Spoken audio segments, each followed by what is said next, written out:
And if all's good, we should be live. Hey, Daniel. Hey Pascal, how's it going, man? Good.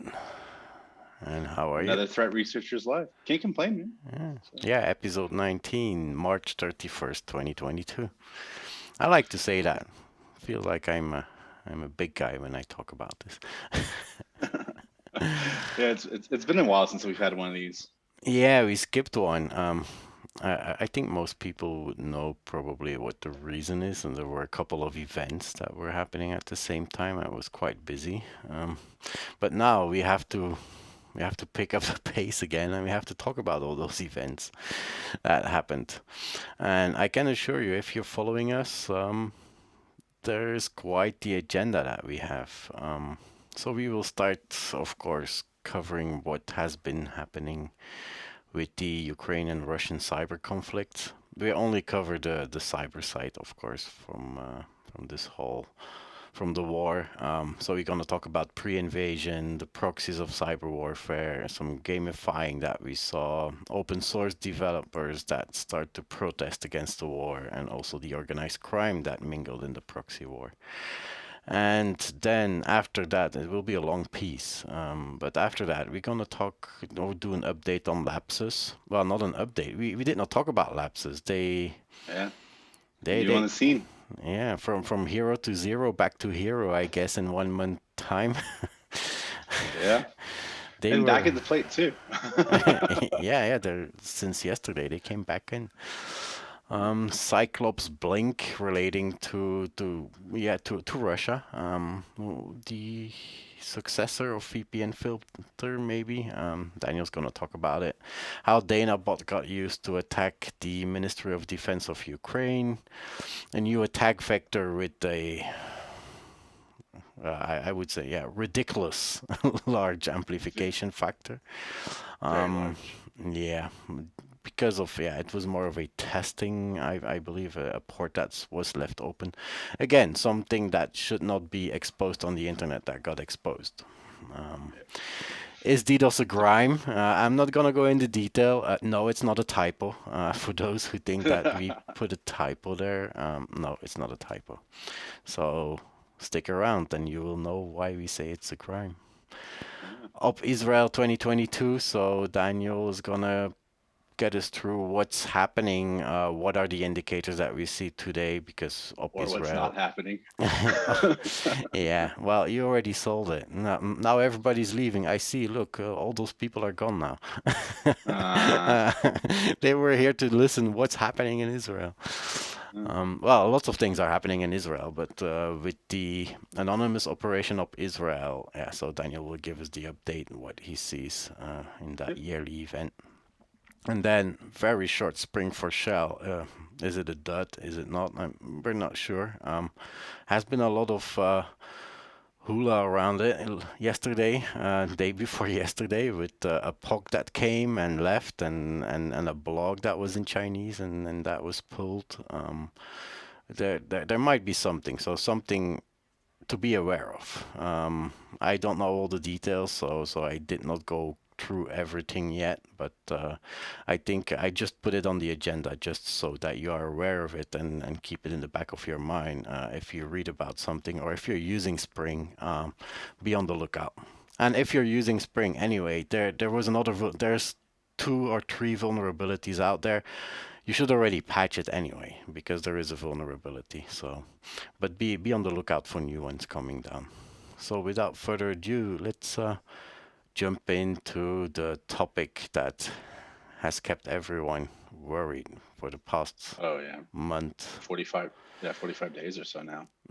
Yeah. Um, so yeah, it's kind of a tough conversation. It's still ongoing, which makes it even more difficult to talk about cyber conflict when it's in the works. But if you all watched our TRL in January, we began talking about some of the earlier attacks that Ukraine was experiencing, specifically destructive malware campaigns that were targeting multiple organizations across the country. Um, a lot of these attacks in January before the February 15th event were massive defacement campaigns. So people were defacing these websites throughout Ukraine and posting up anti-Ukraine messages. It's similar to something that we see in OpIsrael, actually, just a way to harass and torment citizens of the local country. It was a way to spread information, but things began escalating after we finished at TRL. About 100,000 troops in Russia started amassing on the Ukrainian border, and several DDoSs began to target Ukraine, specifically on February 15th and 16th. There are a number of large DDoS, I wouldn't say large, medium-sized DDoS attacks targeting Ukraine. It's financial industry, their government agencies, and military complexes.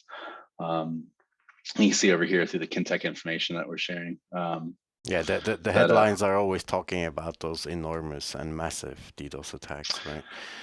Yeah, I mean, it's really weird because like we're going to cover a couple different things in this show, but you know, when we're talking about a reflection amplification factor of 4 million, and then you go over here and you look at these things, it's tough, right? So like we're used to seeing multi-terabit attacks, and when these 1-2 gig attacks come in, it's really hard to say that they're large scale. But something you have to consider is like looking at infrastructure that is being protected or is not protected, right? So a lot of times these criminals are looking for infrastructure that is unprotected. So these small little attacks actually have much larger impacts. Now, of course, if the infrastructure is protected by large DDoS mitigation firms, then they're going to need a much larger botnet and much larger infrastructure to accomplish that goal.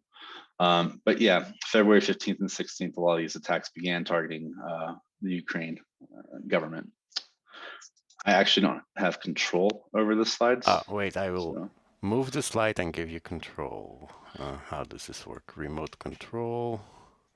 Give mouse and do I really want to do that?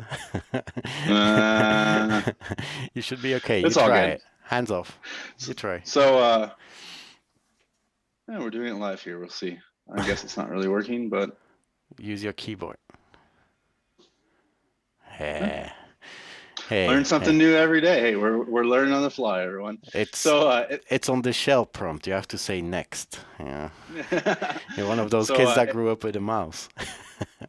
I actually grew up with a mouse too. We had those little balls in it, but we were those young little kids that were always taking all the balls out of the mouse in school. So I'm sorry to all my teachers in elementary school that I tortured with that.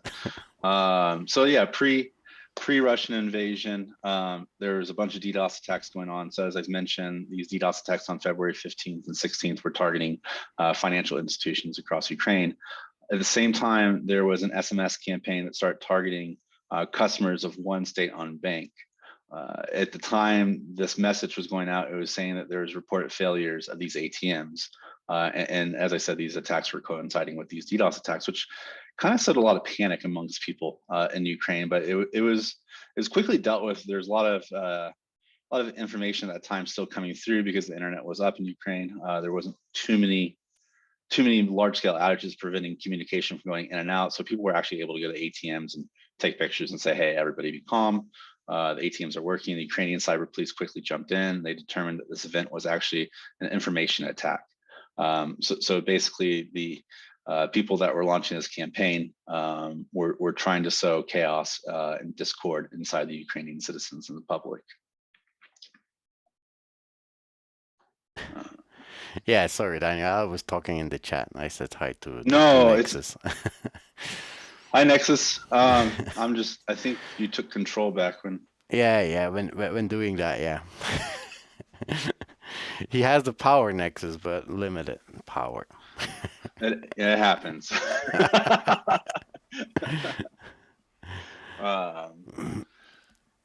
So yeah, following these DDoS attacks, the U.S. government quickly came out and said DDoS attacks are hard to attribute, which they very much are, especially if they're using spoofed attack vectors. But within a few days, the U.S. government and the United Kingdom both came out and they attributed the DDoS attacks on February 15th and 16th to the Russian government, which kind of came as no surprise. There's 100,000 troops sitting on the Ukrainian border right before an invasion began. And these are normal tactics, techniques, and procedures used by nation states when they're involved in conflict, what we call hybrid warfare. A lot of times you see cyber as the pretext to an invasion, where they start attacking government agencies, news outlets, telecommunication services, anything to once again cause chaos and sow discord. And so the attribution came out very quickly, and both governments claimed that the infrastructure used in these DDoS attacks belong to Russian main intelligence discord, so GRU. And that's important to remember because some of these slides that we're about to get into kind of build off of this, that the Russian or the United States and the United Kingdom both said that this infrastructure is Russian.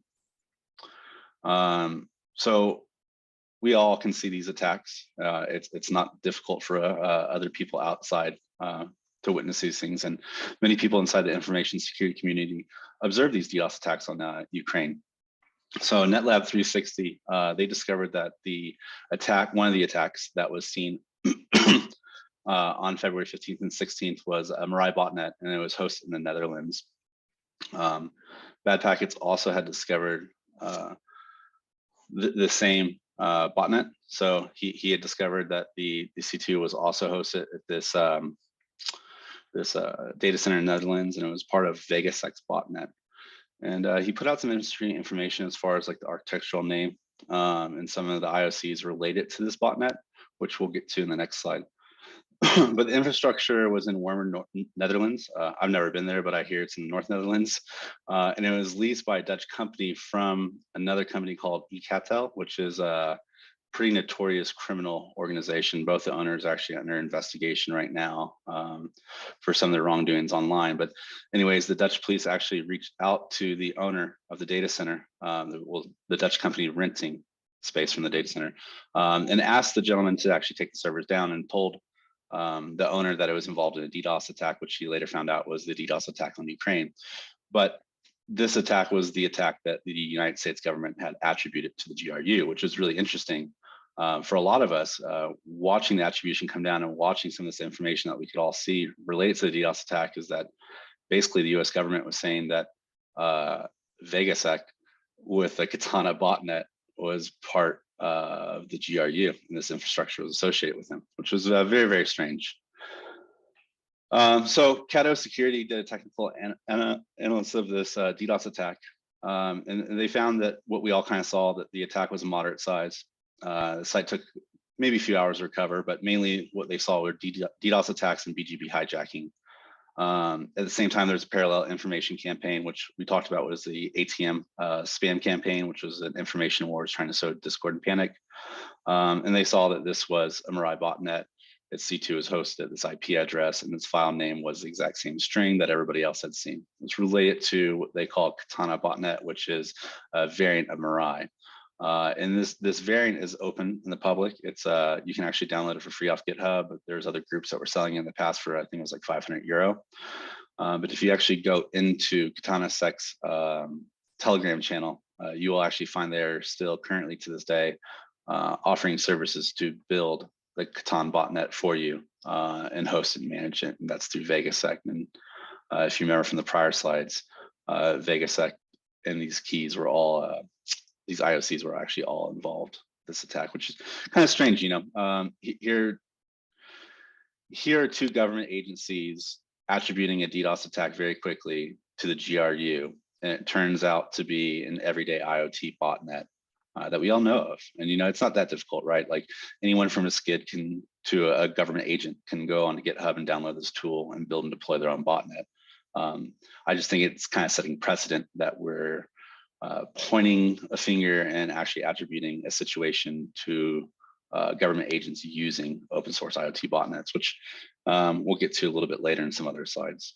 Well, yeah, could also be if the GRU just shells out $500 US, they can rent another infrastructure, they can perform the attack.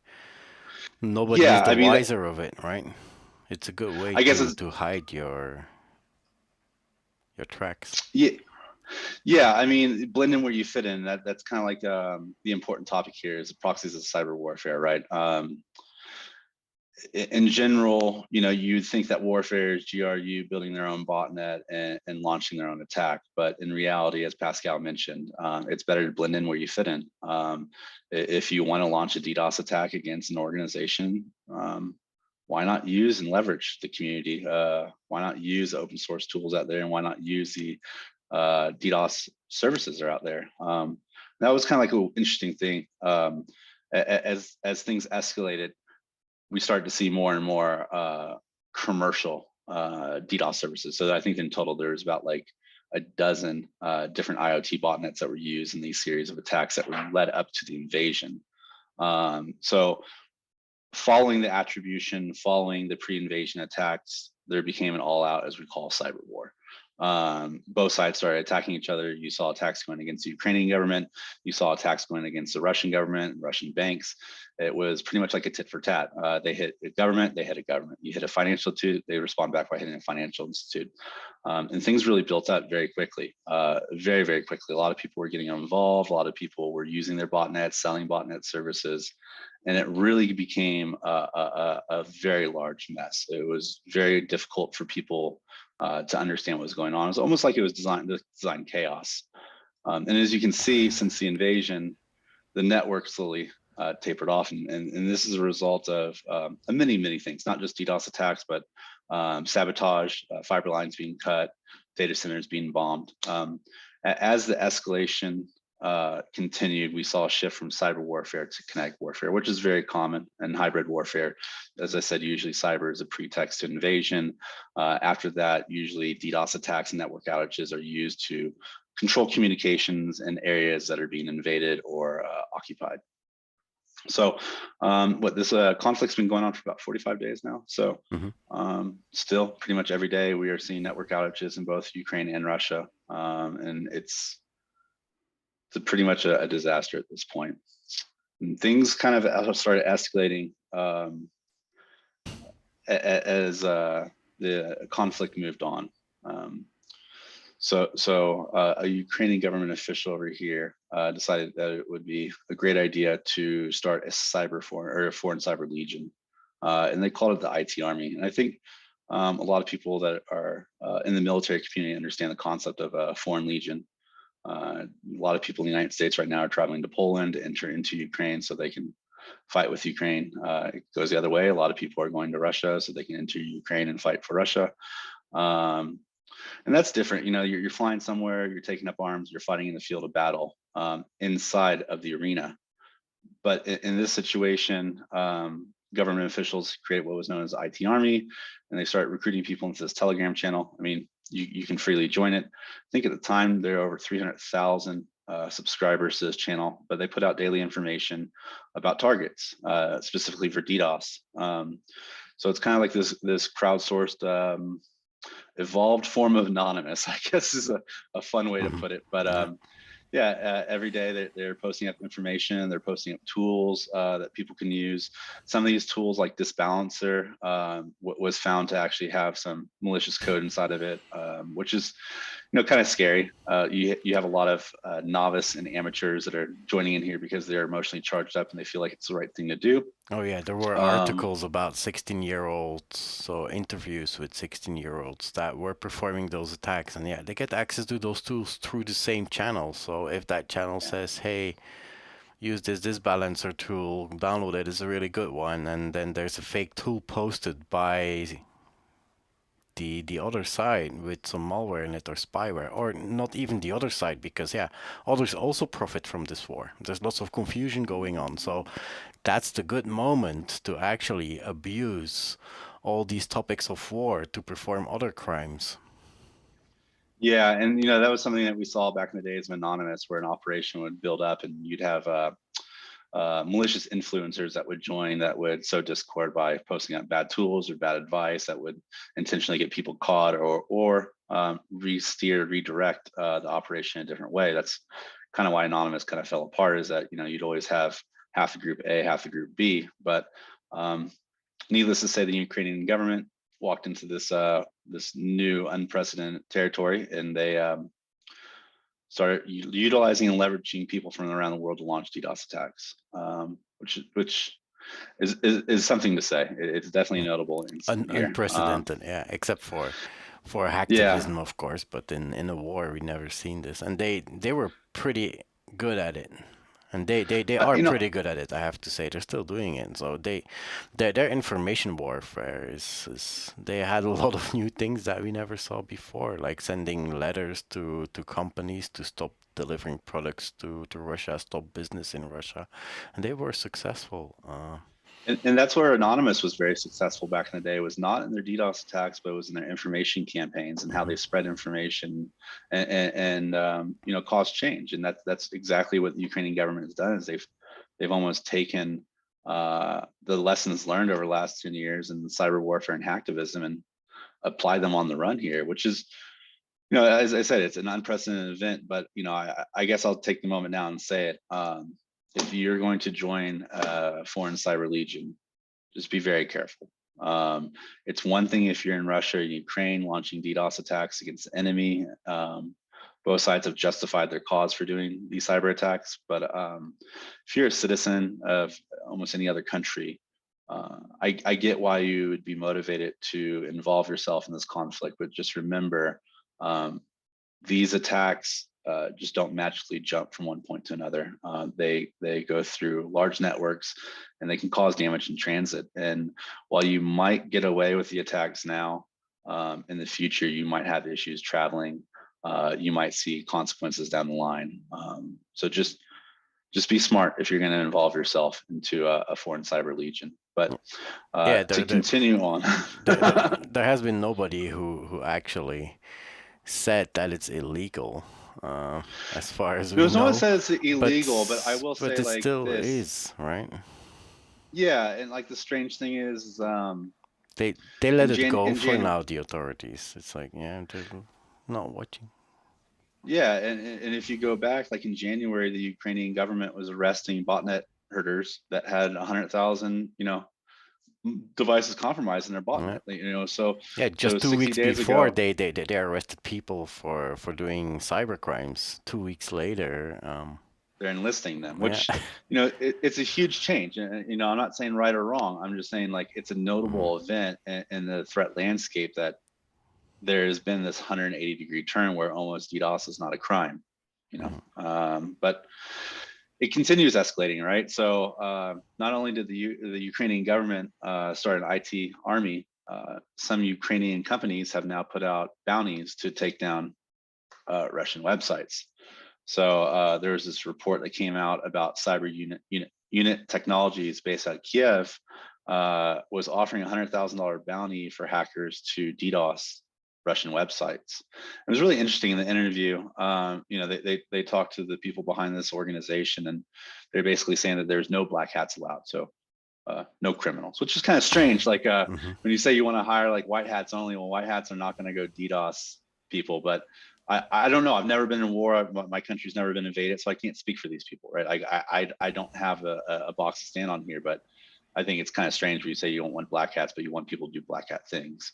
And they said these are regular security experts, people that were known in the community. In the interview, they're asking, how do you know that you're getting legitimate people, and how do you know you're not getting foreign agents joining in? It's because they're verifying these people in the community. They're people that work in IT security in Ukraine, and they are reallocating their skills and abilities to defend their country, which you can't blame for.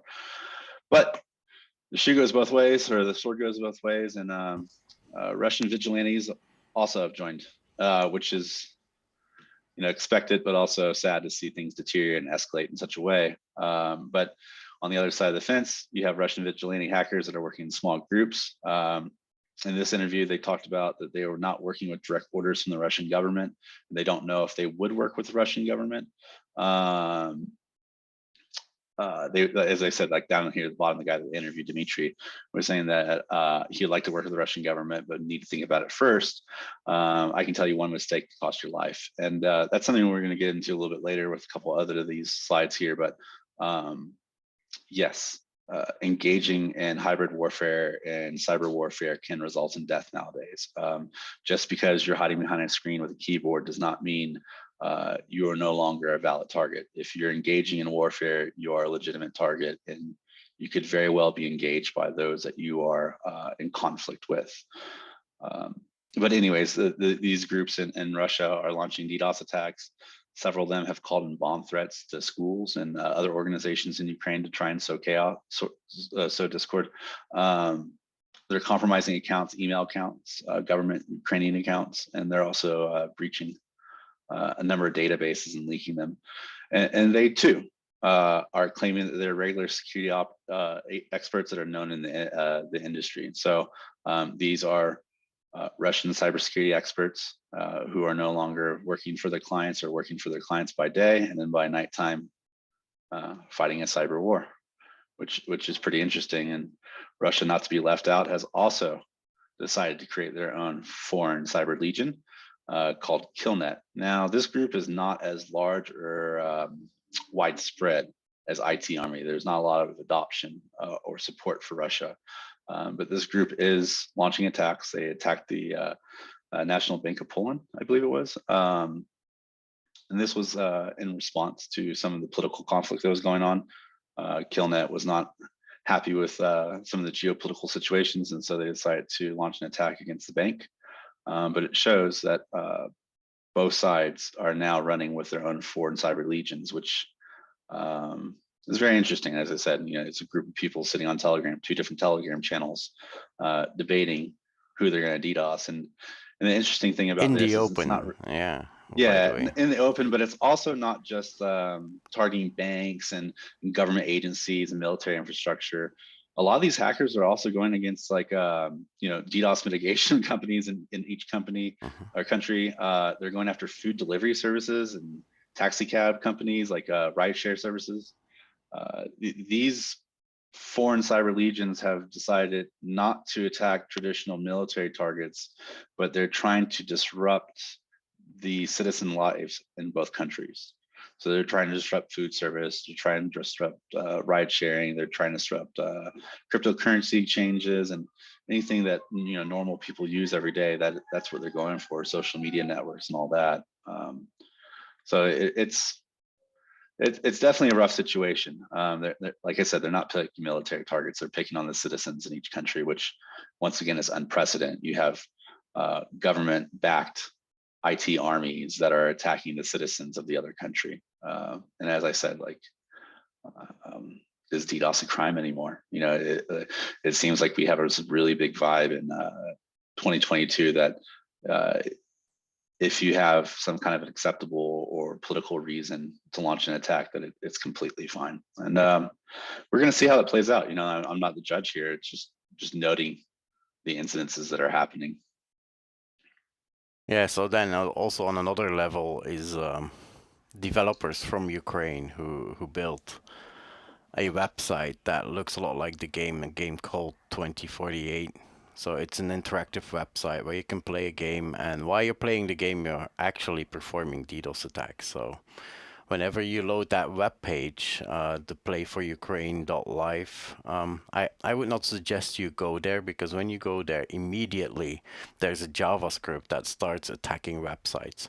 And the websites are a curated list by the developers. So that means that they pretty much can put in any target that you want. And your browser is actually, I use it on one of my machines, and it takes like 20 to 40% of CPU because it's in a tight loop, continuously sending requests to those websites, thousands per minute. So it's really, there's no opt-in. The website immediately starts, and it's attacking. So I went to look at what was powering this. So there's a JavaScript that does deploy attack, and there you have the targets. So you can see that most of the targets are related to government, but there were also targets like Domino's Pizzas that came in there, which is also questionable in terms of being able to attack them. We know that Russia has been deploying geo-blocking in certain cases. I would think that DominoPizzas.ru, who's delivering to Russian residents, has no interest in seeing traffic coming from outside Russia. So geo-blocking would be very effective for them. So even though that you think that the website is down, it might be a geo-block that is put in place. But when you look into the script, you see that this script is just doing a fetch command. So it's actually a tight loop, and all it does is doing a request to that website and doing it a lot. So if a lot of people are loading that game and playing that game, you will see this this major flood of request queries coming into those targets. And yeah, it's not only those targets, but try to imagine you're an ISP, and then you have your customers in the morning, kids 14 years old, before going to school. Oh, I'm gonna fire up my PC, I'm gonna start this website, I'll let it run. And all day it's running, and all day it's attacking, and multiple households are doing that. Well, the ISP is also suffering from this, and that's what Daniel said. A packet is not magically jumping from one point to your target. It goes through whole infrastructure, and it might impact service providers at some point. So, and this was also found by Avas. So Avas was one of the first who were talking about this script, and also in going in detail about what the impact might be, and also the geo-blocked and the official response from the dev looks a lot like what we would expect from script kiddies, saying that, okay, hey, our script is good. We are legit. We have everything we have everything covered. Even if they do geo blocking, we will stop. Which they're not actually. So it's a strange situation that we're in. If you can pull up a website right now, and then you put that website, and everybody who goes there, it starts attacking. I don't think that's a legitimate way of asking people to perform attacks, unless you let them opt in. I will say though, like back in the day of Anonymous, they would post up a link on Twitter and say, "Hey, everybody click on this link." And Yeah. surprisingly, like these little small attacks, and what they call it, F5 attacks and things like that, just simple layer 7 requests. Well, yeah, the F5 and mask can cause F5 attacks. Yeah, F5 is another key that you can take out of your keyboard, because it's also illegal, like the F12 key to get access to the source code, which I actually used on this website. So in some departments in the US, I would have done a crime because I used the F12 key, right? Yeah.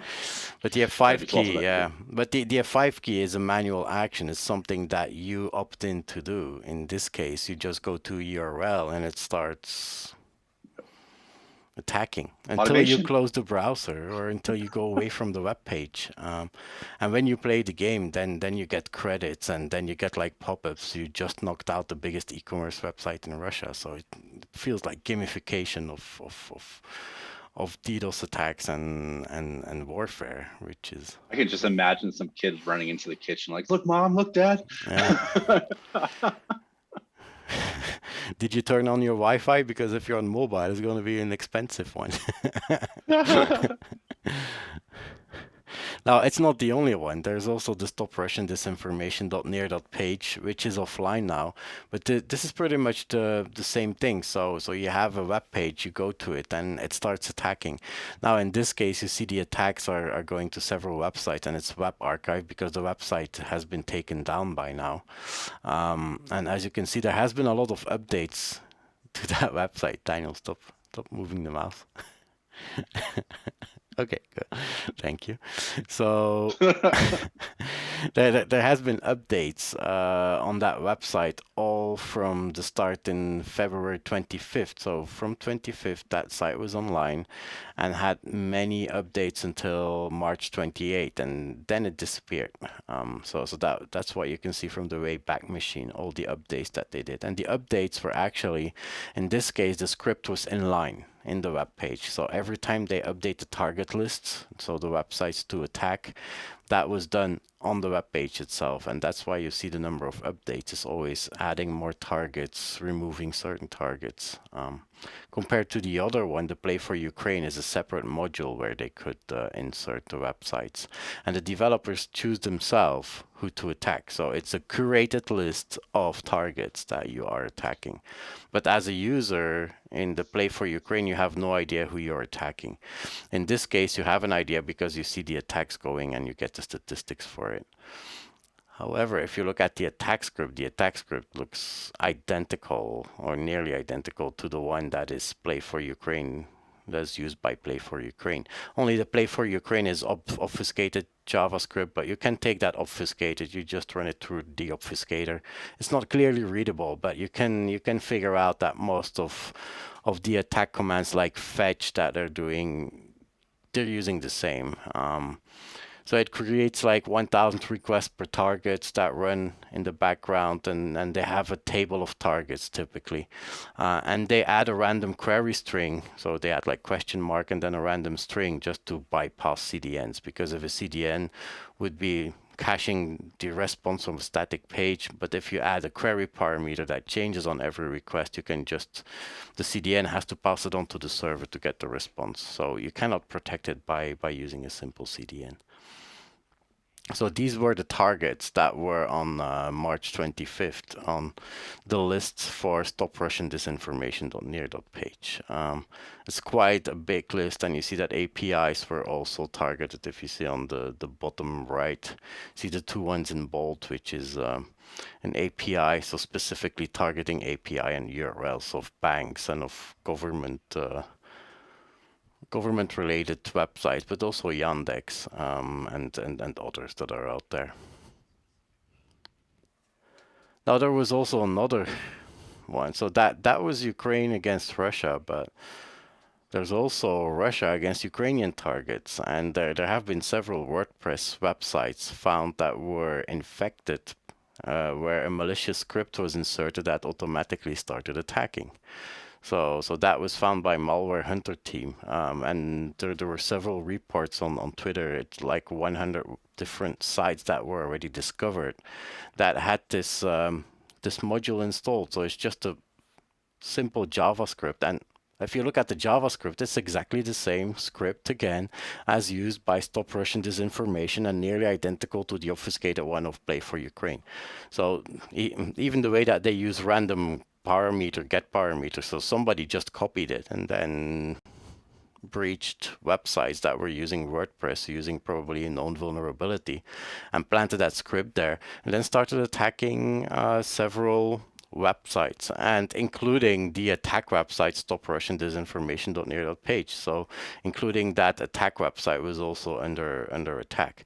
So it's like weaponizing web browser, and everybody who goes there, automatically that script loads. So that starts here, that was inline in the HTML, it immediately starts. So there's no button to click or anything. You just go to the URL, you go read your blog, and at the same time, you probably hear your fan speeding up, which means that something is running a tight loop. Well, probably you're performing a DDoS attack at this moment.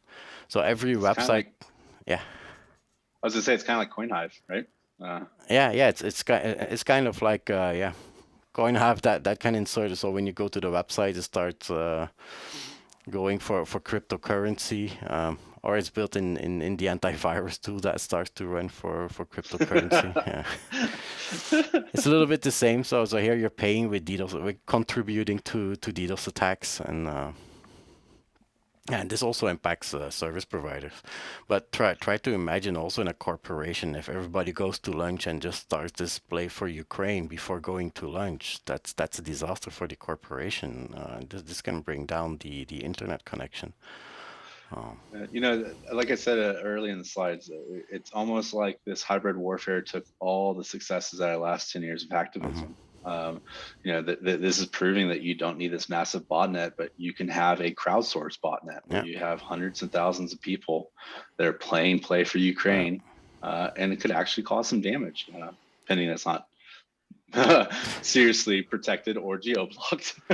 Yeah, so from now on, you always have to keep an eye on your CPU usage and your network. Whenever you go to a website to read a blog, or it can be infected with that module, and you can be performing attacks, because the attacks are originating from your browser, so from your machine. So you are the attacker, and whatever infrastructure is between you and the target will be impacted by that traffic.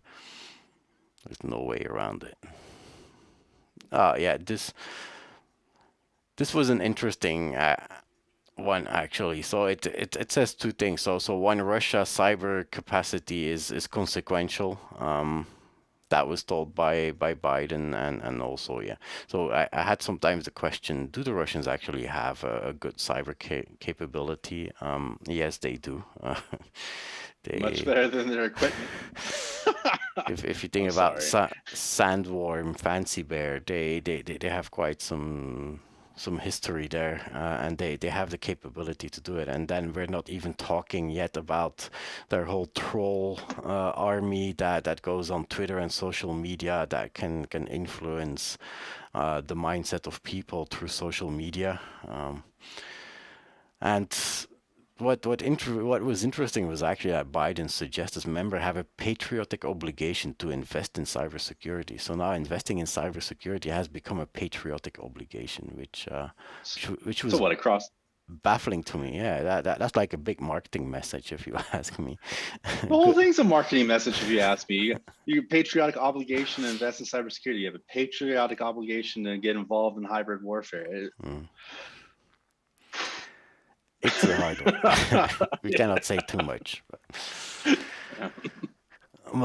Moving on to another side that was also joining the war, but before we get into that, and we already mentioned this, one of the open source maintainers that pulled his node packages from the node package manager website. So two packages, one named Colors, one named Faker.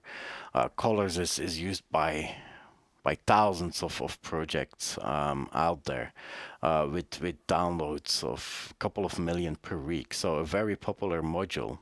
And what the module actually does is, in your Node.js console, you can use it to put color in your output, so that you can color your output. So it's used by many people, but this person that wrote it, after the Log4j incident, he got tired of writing modules that were used by large corporations without paying for it, because anybody can download his module and can use it for whatever they want. So he put in an infinite loop that just was putting out all kinds of characters on the screen. You can see it on the right, bottom right, an image provided by Snick, who are specialized in open source scanning and finding those kind of modules. So you can see that it's like crapping out a lot of characters and running in a tight loop. So actually using your resources for nothing.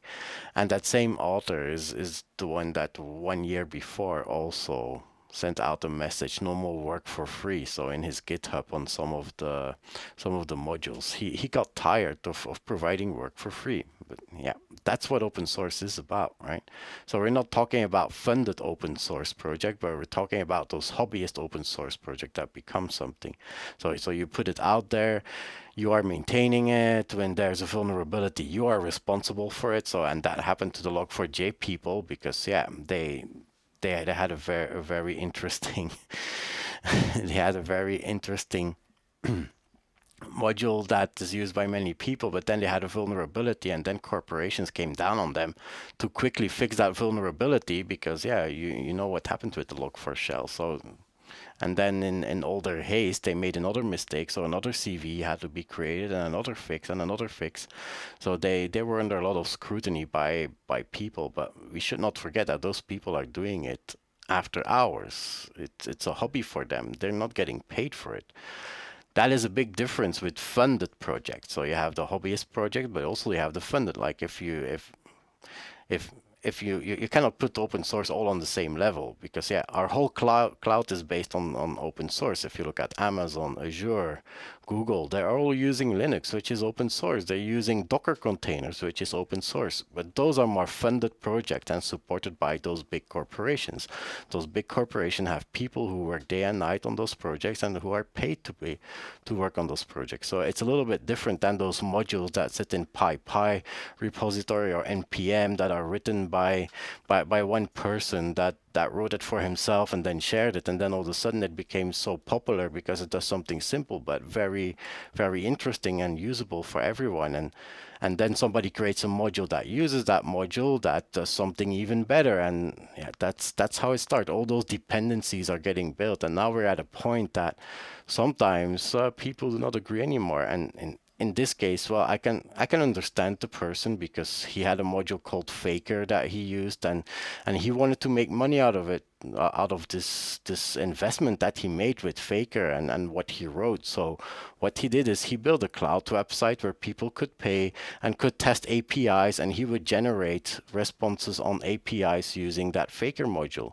But then he found out that one of his best customers actually was using his website and then made a copy of his website and was using his original module and built their own website for free. So they were competing with him with his free module in the same level, which, yeah, as far as we know, is not illegal because it's open source. But yeah, it can be a problem for the author who wrote it. Well, it's a very tough situation for an author, right? Like you're coming up in the industry, and open source is going to be the way for you to gain notability and you know, fame in some sort.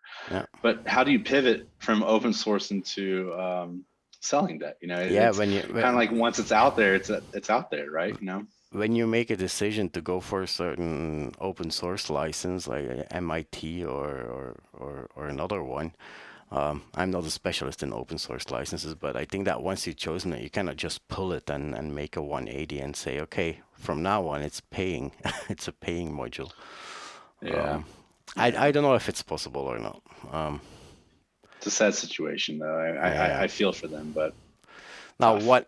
one step further is the person behind the Node-ipc. So IPC stands for Inter-Process Communication. It's also a very popular module used by neural networking and other machine learning because they can use multiple systems that need to talk to each other, multiple processes that need to talk to each other. So it's like a glue between different processes to communicate. It has more than 1 million weekly downloads, so you can imagine how many modules are using that. So at some point, he started changing the module. He first built a dependency to a module called Peace Not War. And that module, whenever you run your program and that uses the Node-ipc module, that would also compile in the Peace Not War module. And when you run your program on your desktop, you would get files that deliver a message of peace with love from America. And he said that this code, so in his updates, he said this code serves as a non-destructive example of why it's important that you control which modules that you're using at the same time sending a message. But then he went one step further and he changed Node-ipc to actually put in code that was corrupting files on the disk, but only if your machine was geolocated in Russia or Belarus. So all programs that were using that module all of a sudden became wipers. I was going to say, for lack of a better word, a wiper Yeah. campaign. From open source contributor to criminal in 2 seconds. I guess So- not really criminal, but malicious. Let's just say malicious activity. Yeah, so that's the danger of those open source modules. Those people, yeah, they want to contribute. I understand, but yeah, go and wiping. And also, I don't know how the geolocation happened, but what if the geolocation was wrong? Because there was some message. I don't know if that was disinformation from a Russian developer. It could be, but there was a message that said, "Hey, we're a Ukraine agency. We're using your module, and we were using it to go through all kinds of disinformation messages, and we had information about crimes against war crimes performed by Russian against Ukraine. We had all that information, and your wiper just destroyed it." So it's like, Or you hit a government agency and you really piss off the beehive. yeah. Well, yeah, I think that the idea is to piss off the wrong people, but still. Yeah, I mean, the problem is that and we'll cover this a little bit later, when you lash out, sometimes you can cause interference and chaos into government exactly. agencies that they're running their own enforcement campaigns and trying to build cases. Mm-hmm. Ooh, yes. So still on the same like topic, by the way. Yeah. I know. We got to take a break here. And it's all Russian-Ukraine here. Okay, so as the Russian-Ukrainian conflict continued to escalate, as always, the ransomware community, or as I call it, the circus, wanted to chime in, and they definitely did. A lot of them had different comments about either pro support or anti-war. It's interesting when you see large groups that make millions of dollars take time out of their day to post some kind of political message. But as you see, some are posting support for Russia, some are completely opposing the war.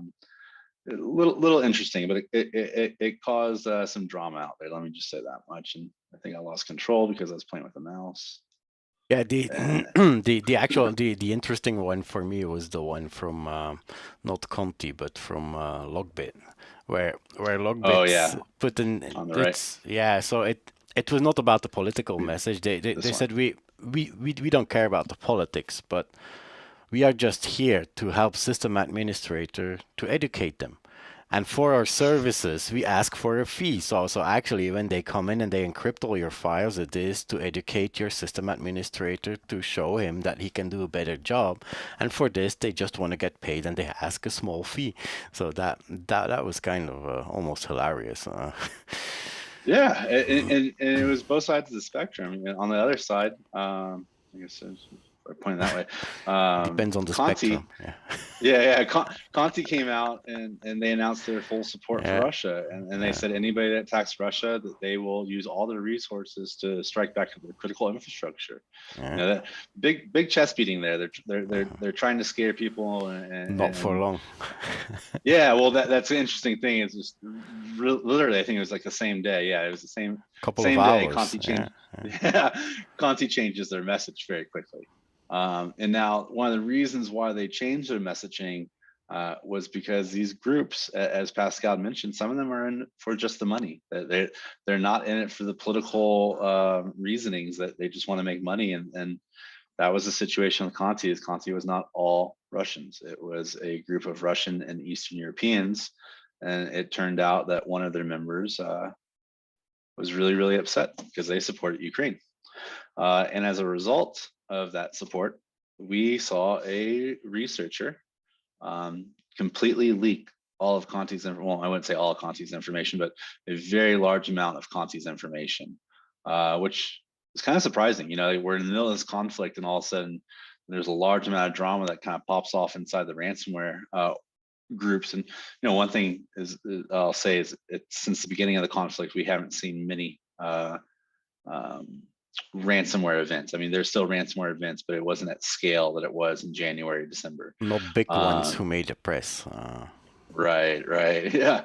So yeah, it almost seemed like a lot of the ransomware groups were recalled and put on the bench before the war started, so they didn't cause drama. Yeah, but anyway, it makes you think, though, if you see what happened with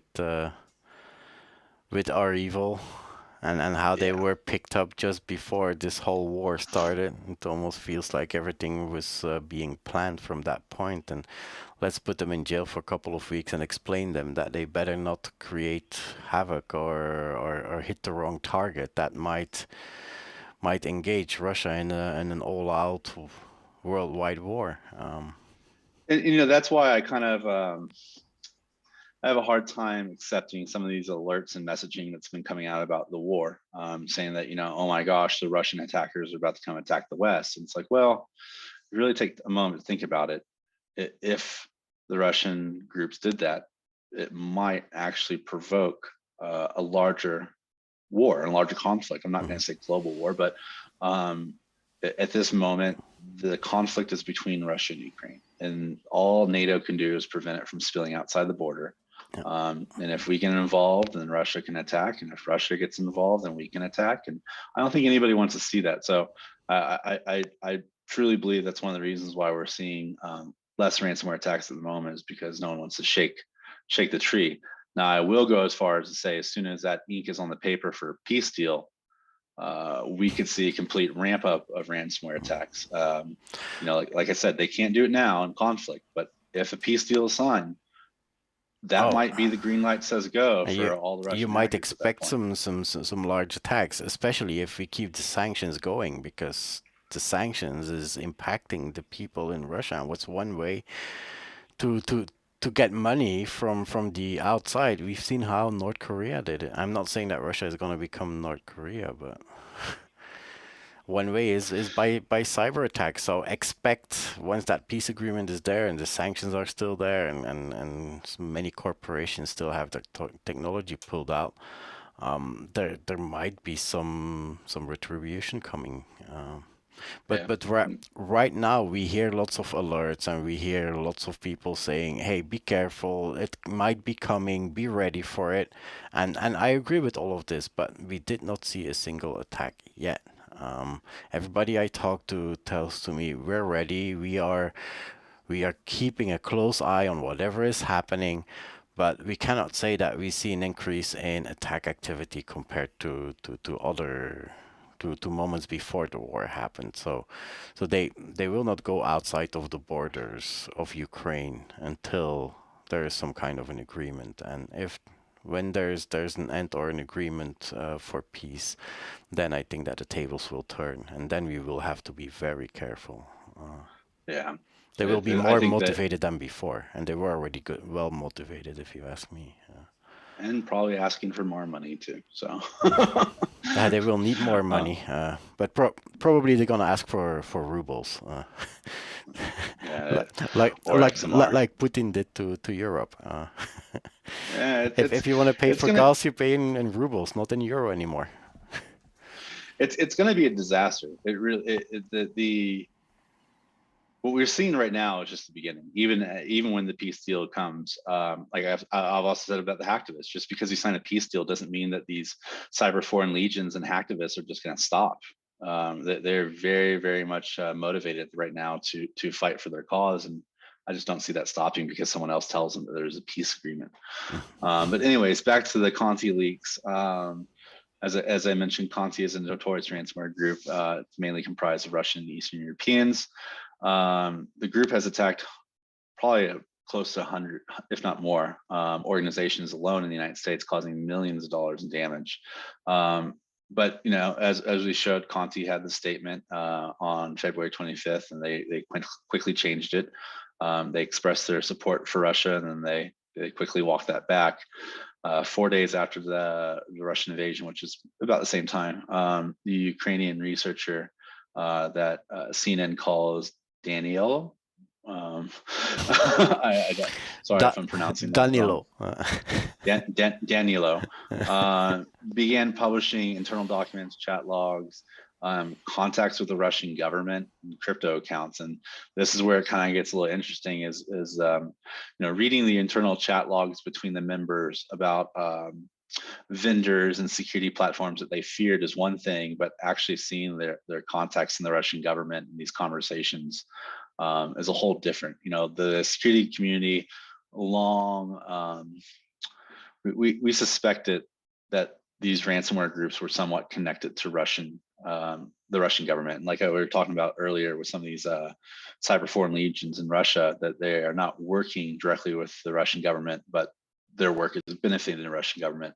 Here we have proof that certain members inside Conti were working indirectly and directly with the Russian government as well. So very weird situation there for sure. So anyways, this leaker did an exclusive interview with CNN where they talked about their actual motives behind this. And the attacker talked about the motives were because of the Conti statement, being Ukrainian, pro-Ukrainian. When Conti said this, that was it. The researcher just kind of made it his point to continue leaking all the information possible. At one point in time, the FBI actually contacted the researcher and asked them to stop leaking the data. And this is what I was talking about with the last slide on Pascal's subject, is that sometimes you want to get involved, but sometimes you cause issues for criminal investigation. So in this situation, acting on emotion, was very upset and started leaking out information, but very well might have compromised some cases against some of these members, which, we talk about this all the time in the intelligence community. Sometimes it's not best to burn down a house. If criminal activity is going in there, you let them continue operating out of that place. and you keep an eye on them, right? It's easier to watch and maintain people where you know where they are than it is to shake the tree and force them to rebuild. And that's kind of the situation Conti's in right now. They did not completely disappear. In fact, I think they just leaked out information yesterday. They're still going, but one of the things I want to point out was this quote down at the bottom, that the researcher is actually like a legitimate cybersecurity researcher, has been working for years in the industry, just like Pascal and I have, working the criminal underground, writing reports, just became a vigilante really in the shadow warfare, as he says. And I think that's kind of like an important thing to talk about, is the shadow warfare and these tit for tat conflicts. And they're not just in Russia, they're not just in Ukraine, they're in the Middle East, they're in Asia, they're even in the United States and the West. Just because they're not talked about doesn't mean they exist, but in general, hybrid warfare has been evolving at a very rapid rate. And just a few years ago, we didn't want to say the word hybrid warfare, cyber warfare, but I think today it's completely acceptable to mention these things and to say these words, because there's so many points and cases about it. So yeah, in this situation, there's definitely a growing shadow war between the two countries, and also between researchers and ransomware groups, where things are escalating from like your everyday skid and anonymous operation to more of your organized criminals and nation state operators, which is very dangerous. As we continue to evolve and move forward in this industry, things are not really going to get better. They're just going to continue escalating and getting worse. I mean, that's our job, right? We plug one problem, they create another problem. It's continuing hopscotch match, but it's definitely going to be a problem going forward, and it's not the only problem that was going on in the moment, was it? No, yeah, they had that LAPSUS gang. They came out of, well, I cannot say they came out of nowhere, because they were known to already have activity before this year. But they attacked some high-profile tech organizations. They leaked source code, internal documents. Still pretty much the same objectives: money, notoriety. So e-fame, steal data, demand ransom to not disclose that data. Although in some cases they had some more noble causes, like with Nvidia, asking them to take out the crypto mining blocker or locking code that they had in their drivers. So yeah, but they impacted Microsoft, Nvidia, Samsung, Vodafone, Ubisoft. Okta was the latest. I think LG is also missing in that list, right?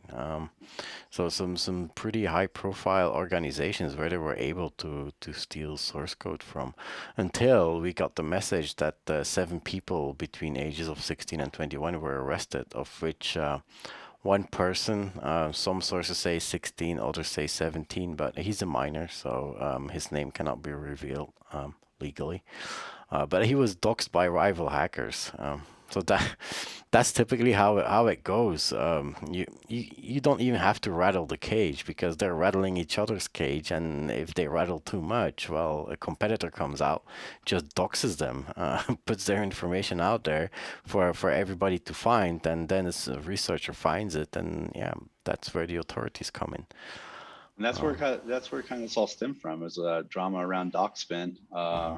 Everybody knew, I won't say the hacker's name, but everybody knew who was in there, and everybody saw the docs. And when the arrest came out and they said where the arrest happened, it was like, well, it's either extreme coincidence that there's 2 hackers in the same location, or they got their person.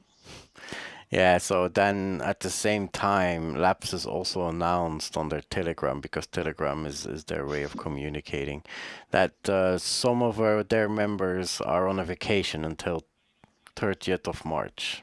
And I have to say, they had the day really well down, because 30th of March in the morning, so yesterday in the morning, they were back. And they posted on the Telegram, we're officially back from vacation.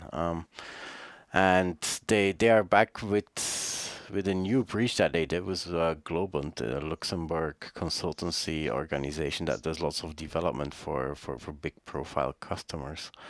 They leaked 70 gigabytes of their data, and also leaked on their Telegram for everybody to see. And there's lots of subscribers on that Telegram, I can tell you. I don't They know. also may or may not have posted a docs and deleted that message as well, but Yeah, yeah, we're yeah. not gonna show that. The phone number that was deleted. Yeah. So, but they leaked the administrative password, so the username and admin password for the Confluence, which is basically like a Teams where you put all the files in different folders to work together on customer. So per customer there's a folder and they keep all the files there. Also Crucible, which is what is it again? Crucible, is it incident handling? I know it's a code review. So Confluence, Crucible, and Jira, all three from Atlassian, and they're all to do with code review, teaming up, and Jira is incident handling. So where you can have incidents and track different incidents for your code, and then GitHub, everybody knows version control now in Microsoft's hands, but they just leaked the password out there on Telegram. Everybody could see it. Everybody can go to the account and type in the password and got access until Global changed the password.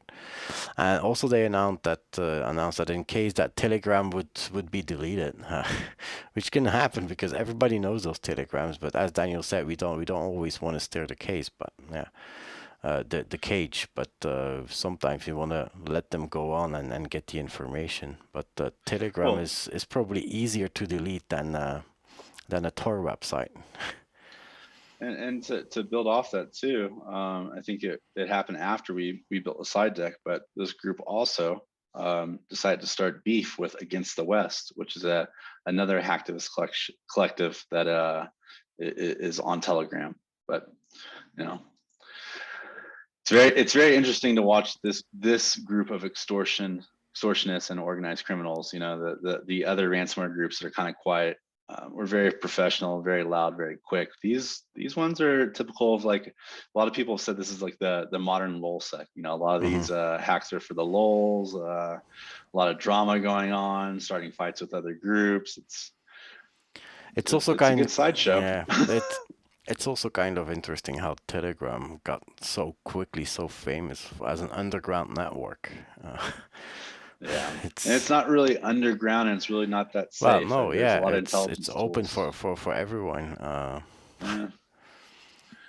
Yeah, I don't know why they chose Telegram as their place to go, but you know, I get it. It's a regional platform, and people are familiar with it. But at the same time, there's tons of intelligence tools out there that scrape Telegram, so it's Yeah, not no, like they're yeah, hiding. yeah, but in this case, it's to announce hacks. So Yeah. it's not their internal communication. So they might be using Signal Well, or another more secure tool to communicate between each other. But here it's more like used instead of a dark website where they did their PR before. Now they just dump it out there in Telegram, and we've seen it also by the IT Army of Ukraine. They use it as a way instead of Twitter. Well, they use Telegram and just put the messages out there. So Telegram seems to be the tool to go to if you want to reach a lot of people and you wanna share not so legal stuff at the same time. yeah. Who has seen that coming? Okay. Okay, now we're kind of slowly getting out of the Russian-Ukrainian conflict, but still has to do Still, with Russia. still in Russia, still nation state. Yeah. Yeah. So during all this, all these wonderful events, there was a disclosure by multiple government agencies about a new botnet called Cyclops Blink. And this was associated with the APT group called Sandworm. Oh, Yeah. there we go. So just a little back history here. Cyclops Blink would be the replacement botnet for VPN Filter. VPN Filter was sinkholed by the FBI in May 2018. It was a Russian state-sponsored DDoS botnet. It was comprised of hundreds of thousands of routers and network storage devices, and it was a pretty big threat. I believe at the time they chose to sinkhole it because they believe the Russian government was about to target the UEFA. I believe that's the right acronym for the soccer The match UEFA. that was Yeah, the UEFA. yeah, Uh, that was about to be hosted in uh, Kiev, Ukraine in 2018. So they did a forward action. They decided to sinkhole the botnet and destroy it. Fast forward, government agencies began seeing a brand new botnet in development around June 2019, which has been named Cyclops Blink. This IoT botnet is targeting WatchGuard Firebox firewalls. And as other people have said, this is a very professional developed malware that is using a modular structure. So basically meaning the second stage payloads that they drop can do a number of different things, from credential harvesting to serving as a proxy to launching DDoS attacks. It's what we consider like a more sophisticated botnet. You know, it's hard to say that IoT botnets are sophisticated, but this is going to be definitely on the higher side. VPN filter was one of the first more. So you had Hajime, and then VPN filter was one of the most sophisticated, with secret port knocks implemented, and also special protocols to revive the botnet. Even when it's sinkholed, it could revive itself if it could be pinged. So it was quite a complex and interesting one, VPN filter. And as we're learning about Cyclops Blink, it's turning out to be quite a sophisticated botnet as well. And once again, a little bit of backstory and history. This isn't the second time either. There was a breach that happened in 2020. A hacktivist group breached Russian contractors, specifically Inform Invest Group CGSC, which was the third Russian contractor of the year to be breached. There was a little bit of a campaign going on there by hacktivists targeting Russian contractors. Anyways, the information they leaked talked about what they called Fronton botnet, which was a IoT botnet that was being built by ODT Ode LLC for the FSB. Now, a lot of this information was floating around. We didn't personally get a lot of time to verify it, but it was published by many outlets. But this shows that the Russian government, you know, getting back to the very first slides that I talked about, the Russian government's very much involved with building their own IoT botnets for launching DDoS attacks, and they are completely comfortable with hiring DDoS services as well to accomplish their objectives. So definitely something to think about going through the year, going forward. When you start seeing a lot of the botnet activity now, you kind of have to ask yourself, is this a hacktivist, or is this actually a nation state group building a botnet? Because they're all in the same group now. It's pretty eye-opening, if you ask me, or one eye. Yeah, Fronton is actually, we covered that in our first ever Threat Researchers Live. That we did, yeah. So kind of come full circle here. Yeah, VPN filter somewhere in the middle now. This. Yeah. You know, it's interesting. We'll see how many IoT botnets the Russian government can build, and how many that we can take down. It'll be fun. You know, new challenge, right? Well, yeah. These were targeting very specifically those firewalls from WatchGuard. So unless you can simulate a WatchGuard firewall with your honeypot. Well, I will say like that's kind of the difference between a nation state IoT botnet and a skid botnet. They kind of spray and pray, where the government botnets are very targeted. More targeted. They're not going to make a lot of noise out there, which leads to their sophistication. They don't want to be detected, right? Yeah, that's. Yeah, exactly. Okay, and so a little bit more about DDoS. It's kind of coming to the end towards the Russian-Ukrainian war. DanaBot, it's a malware as a service platform. Zscaler recently discovered that DanaBot was actually being used and leveraged to launch DDoS attacks in the Russian-Ukrainian war, which is kind of interesting. Basically, they found that DanaBot affiliate ID 5. So as I said, DanaBot is a malware as a service platform. So everybody that buys access to service are assigned an ID. So ID is the user number 5.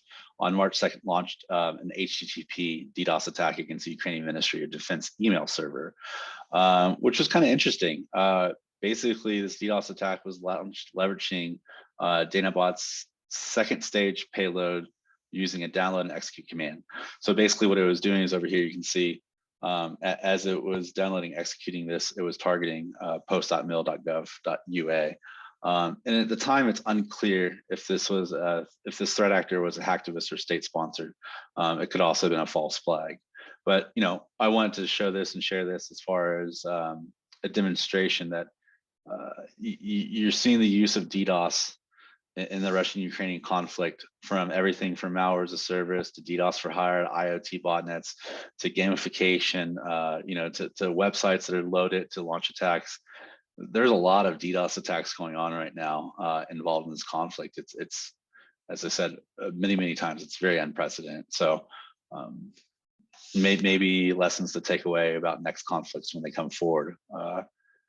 It is expected that governments in the future will most likely use DDoS attacks as a way to disrupt communication, so discord, and to attack regional areas as they engage in conflict in those zones. Okay, I think we're clear of Russia, Ukraine now. Yeah, pretty much.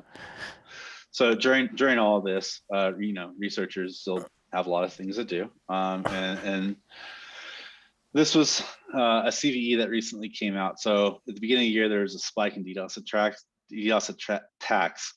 that were sourced from UDP port 10,074. This was later determined to be Mattel devices, specifically Mattel device. Am I saying that right? Mattel? I feel like I'm saying like the Barbie company. Mattel. Mattel, yeah. Well, the Europeans say it differently, yeah. Yeah.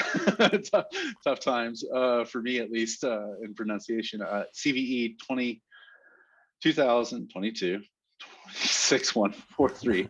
These are getting hard to say. It is a vulnerability impacting TP240 IIP interface cards and supporting software found in these Mattel devices. Researchers discovered there's around 2,600 systems exposed publicly to the internet. So, this is typical of reflection amplification attack vectors. Usually someone finds devices that were improperly exposed on the internet, and they find a way that they can leverage it for reflective amplification attack. Yeah, it was like a testing and debug functionality, right? Where you can send one packet and then it started like flooding lots of packets out as a test and debug sequence. Oops. very high packet rate. And as I said, the amplification at the highest, it's varying, but at the highest is 2.4 million. I'm sorry, billion to 1. Yes, which is massive. That is the exact number, right? Yeah, I had to look at it again. I'm sorry, I was a little tired here in the morning, but yeah, 4.2 billion to 1 amplification ratio. And while normally when these new amplification and reflecting vectors come out and there are a low amount of devices, we kind of brush them to the side, like, there's like a few thousand, the amplification attack's not that high, very easy to mitigate. There's no reason of talking about it. This is interesting though, because this was actually seen in the wild. Many security companies, many DDoS mitigation firms have all seen and mitigated attacks. And as I said, they're quite easy to mitigate from a DDoS perspective, but very notable, 4 billion to 1. It's a pretty impressive one, if you ask me. Yeah, and discovered by the bad guys first. That's always the way it goes. It's either the bad guys or the researcher posts a POC to GitHub. Yeah, and then pulls it. Yeah, 50% of the problems there. So to our fun typo here, I've had so many people over the last 24 hours send me a message like, there's a typo in your title. Well, we're trying to be funny. I guess it wasn't that funny, but I find this story really interesting. Yeah, so I think everybody knows who Grime is. She is a musician. She was recently married to Elon Musk and has a child with him, and she's very, very famous. But back in 2012, a blog site, Hipster Runoff, posted an intimate photo of Grimes. She was not very happy with this photo. They refused to take it down. And in this month's Vanity Fair interview, she admitted to her, quote, coolest hacker moment. And it's really strange, this kind of like is the whole topic of the conversation here is DDoS actually a crime anymore? Because we have so many people in the last 3 months have launched DDoS attacks. There seems to be no consequences anymore for it. And here we are in the middle of this Russian-Ukrainian war where people are launching DDoS attacks like crazy. And Grimes comes out here and admits in this interview that she orchestrated a DDoS attack and held down Hipster Runoff until they removed the article about her. And this is very strange for me. Normally criminals don't like to boast and brag about their wrongdoings. And I'm not a legal expert. This was 10 years ago, so she might be outside the statute of limitations. I don't know. But this definitely seems like a marketing and branding thing to me. Because there's more people now that are excited about claiming that they're a hacker or telling people the hacking things that they did, when in reality, if they were somewhat informed, they would understand what they're doing is a crime, no matter the way you justify it. And I get in this situation, like, it's got to be really bad when a blog posts a photo of you that you don't want up and they refuse to take it down. Especially when there's no legal avenue to have it removed either. So I understand why she launched the attack, and I understand why she extorted the blog, but that doesn't excuse the fact that it's a crime, and it's going to be interesting to see what happens here. I don't see her being charged with it, but a crime is a crime, and she admitted to it, and the owner of this blog might be very upset by her public admission now. So it's something to think about as we move forward through the year and consider our actions in cyberspace. In December, I gave this small little presentation about inappropriate behavior in cyberspace. It mainly had to do with Russians and different groups out there using attacks in inappropriate ways, specifically like DDoS attacks that we saw in the Russian-Ukrainian conflict. So yeah, just people need to really kind of consider what they're doing and if it's the right thing to do. So on to our last topic here. Yeah, before we do that, let's go in the chat, because I saw an interesting question from Pickle. Weren't there a lot of green lights for DDoSing Russia recently? I don't know. Did you see a green light for DDoSing Russia? I mean, as a non-Ukrainian, so if you're located in Ukraine, you're at war. Okay. So whatever you do in war, everything's fair game. But if you're outside of Ukraine and you do a DDoS attack on Russia today, I don't think that is legal. Well, like I was saying earlier, it's one thing to fly into conflict and pick up a weapon and fight in the field, in the arena, right? It's another thing to pick up Loic in America and launch an attack against Russia. One side, you're actually going to the field of conflict and you're engaging. The other side is that you're actually committing a crime that at that time is what's socially acceptable. Now, the thing that I have a problem with, and this is me personally, is that no government agency or anybody in the security community has even spoken out and told people, hey, please do not get involved.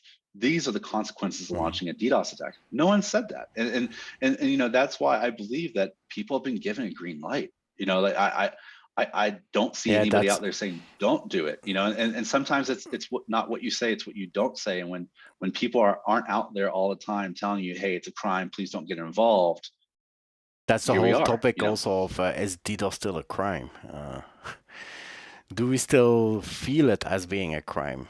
Technically, it's still a crime, but it looks like many people are looking the other way, and many people are starting to feel that it's the right thing to do right now, because they want to help in the cause and they are joining a cause. But it was the same for hacktivist attacks before. If you take an Anonymous, it was doing the same thing, right?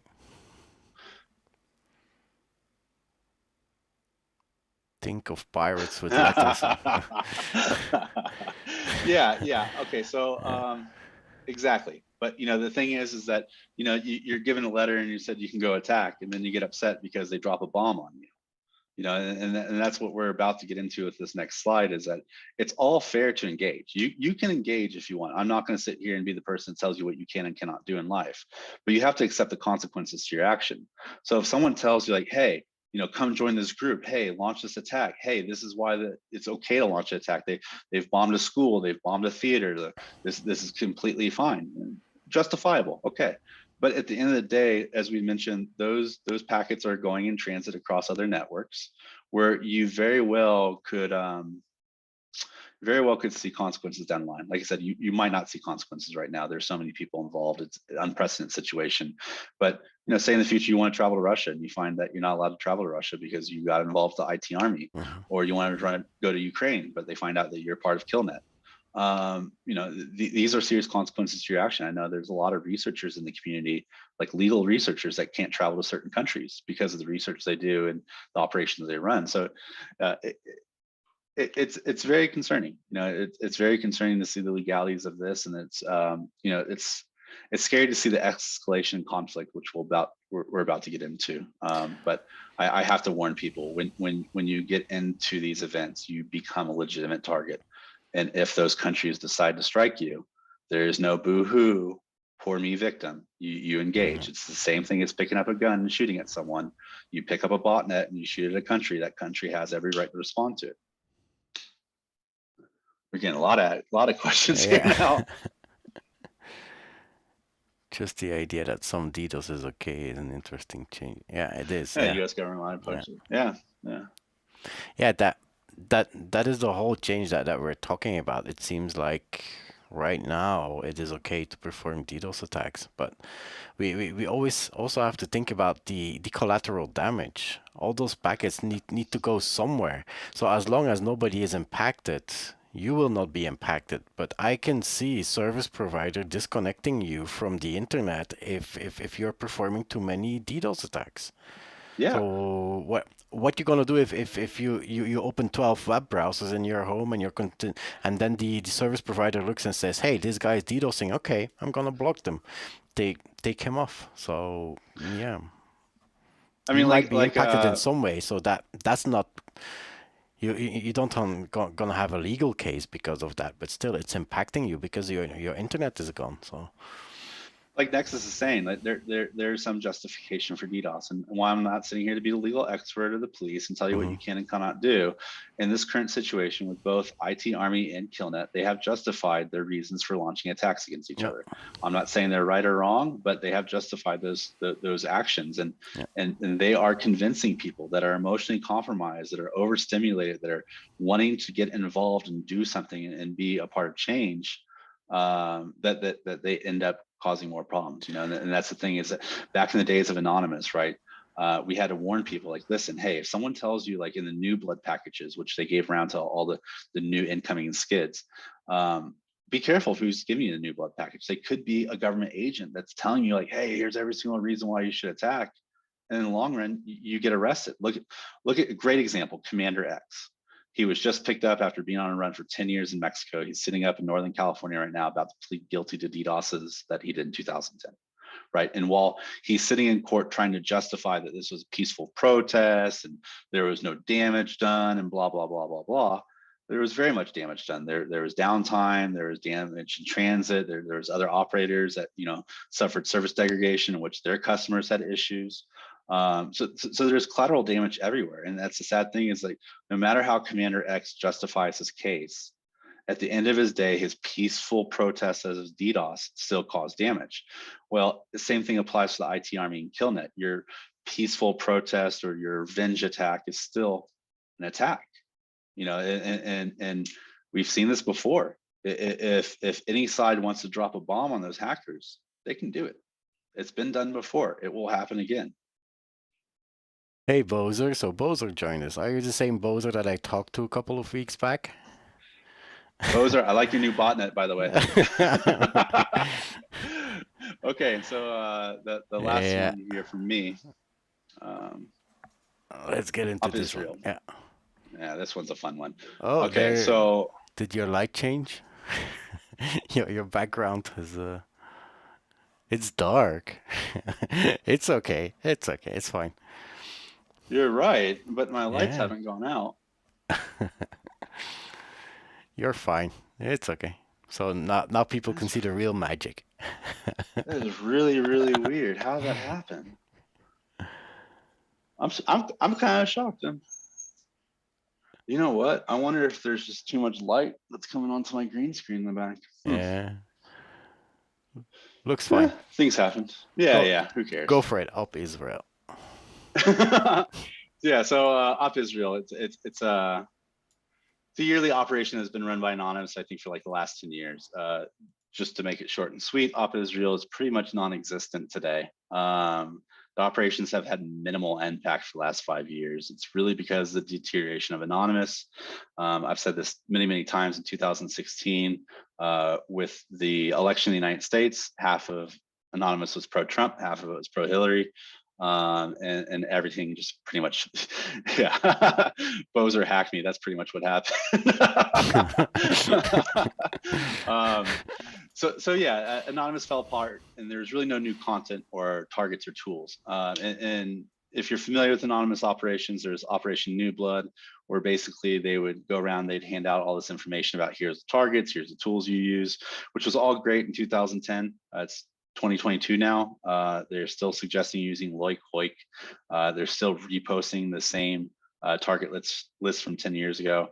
There's really nothing new. But anyways, there's still many lone wolf hackers out there that are willing to pick up the title. They usually repost old target lists. Like I said, they'll run retweet storms on Twitter. And they'll also post false claims of DDoS attacks, which are largely due to geo-blocking, something that we're seeing in the Russian-Ukraine situation. Most of the cyber activity in Israel happens between Al-Qaed's Day and Jerusalem Day, which are two religious opposing holidays. Last year, they had somewhat of an overlap. This year, they're about a month spread out. But normally what will happen is hacktivists will get involved, issue, a fight, a shootout or something like that. And in Israel, then there will be a lone wolf hacktivist out there that is trying to do something. But as I said in the past, these DDoS attacks have been really low level. I mean, they barely cause any issues. The real issues that are caused during this campaign are really just Israeli citizens that are being harassed via SMS campaigns, social media campaigns, and also some low-end websites that don't have any protection services at all or have never patched. They'll normally get defaced with some kind of propaganda, which is a tough one for the people of Israel to watch. But like I said, the last few years it's kind of been on the downside, and that's mainly because of the result of the escalation of hybrid warfare in the Middle East. It kind of gets into what we were just talking about picking up arms and like someone saying like, hey, go do a DDoS. And that's what used to happen in OpIsrael. People would say, hey, go do a DDoS and attack Israel. Israel's evil, and they give it out their propaganda, right? They'd say their whole thing. And what happened is Israel has a right to defend themselves, right? And so these attacks used to be countered with other cyber attacks and by other pro-Israeli cyber hacktivist groups. But as the escalation moved on and things got a little bit more severe, the IDF began dropping bombs on these hackers. So in 2019, in a world's first, the IDF responded to a hack in OpIsrael by dropping a bomb on Hamas and the Hamas hackers. And so as a result of this successful deterrent, you don't see so many hacktivists anymore targeting Israel because it is known if you pick up arms against a country, they can respond physically. And that's why I warn everybody on both sides of the Russian-Ukrainian conflict, if you're hacking and launching cyber attacks for Cyber Foreign Legion, you very well may be targeted and seen as a legitimate target in a war. And at which point in time, there's not a lot of boohoo me, because you should understand you are involved in a war. You're not involved in high school drama anymore. It's very serious, where things have serious consequences. One of the reasons why I say OpIsrael this year is not going to amount to much is because what is left of Anonymous is currently focused on the Russian-Ukrainian war, Op Russia. So this leaves very little bandwidth for what's left of the hacktivists to launch an attack against Israel. So if anything happens, I predict it will be somewhere between Al-Qaed's Day and Jerusalem Day as a result of escalating physical conflict in the region. And as a result of less bandwidth because of other operations, there probably won't be many notable impacts. Yeah, we will see when we come back next month. Yep. That's a near field or near term prediction. So yeah. Okay, so for the sake of time, we're gonna go very fast through this one because we're already talking for more than 90 minutes here. So Spring for Shell, new 0-day that was discovered, or that was talked about yesterday. So yesterday there was a blog by a Chinese-speaking researcher that came online. Was also on GitHub, was a proof of concept with exploit code. Which was grabbed and tested by Rapid7. There is an exploit. However, the exploit works only in very specific situations or if you use specific functionality. But there's also a lot of confusion because there's like 2 or 3 different vulnerabilities at the same time. So on the 29th, there was already an unauthenticated RC vulnerability that was disclosed for Spring Cloud, and that is fixed. So you can update that and you can be protected. This new vulnerability here, there's no CVE yet. It's a 0-day, so we don't know what the impact is yet. So if you have Spring or using Spring Cloud, keep an eye on the updates. Make sure that you do the patches. If we hear more from this and we see that it has a big impact, of course we will write an advisory or an alert on it. But for now, we're not sure yet where it's located at. It might be that in the last 90 minutes that all changed because we have been talking a lot, and yeah, you know, it's IT. But anyway, I think we talked enough. So keep an eye on it. If you have Spring, make sure that you have all the patches. So Bozer, Nexus, Pickle, thank you for joining us and thank you for interacting. Hope to see you back again on the next episode. If you have any topics or if you want to join, I know that most of you want to stay anonymous, of course. But if you want to join and come talk about your cool projects, don't hesitate to reach out to us. You know where to find us on Twitter or other ways. Okay. So thank you very much, everyone, and see you next time. Be safe. Yeah, stay safe, especially. Bye-bye.